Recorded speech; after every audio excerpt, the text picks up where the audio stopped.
असते या दोघा युवकांचा सत्कार होते गावासाठी अत्यंत अभिमानाची गोष्ट आहे। काय सांगत गावाचा सुद्धा एक आनंदाचा क्षण असून पोलीस अधीक्षक साहेबांनी आम्हाला शब्द दिला की तुमचे 2 अधिकारी ही झालेले आहेत, तुम्ही स्वतः येतोय आणि आम्हाला एकदम असं म्हणजे ही भरून आलेलं आहे, त्याच्यामुळे एकदम खुश आनंद भरून आला।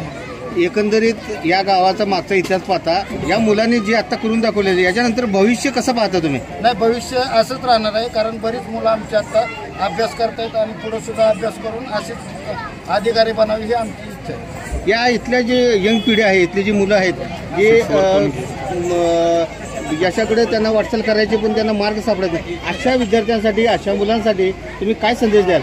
त्यांच्यासाठी मार्ग आम्ही त्यांना प्रत्येक गोष्टीत आम्ही सपोर्ट करणार आहे किंवा कोणत्या दिशेला जायचं काय करायचं आता गावातल्या प्रत्येक मुलांकडे आमचं लक्ष असणार आहे जबाबदारीने। त्यांच्या माध्यमातून आम्ही प्रत्येक गावातल्या मुलांना एक मार्गदर्शन करण्याचा प्रयत्न करू।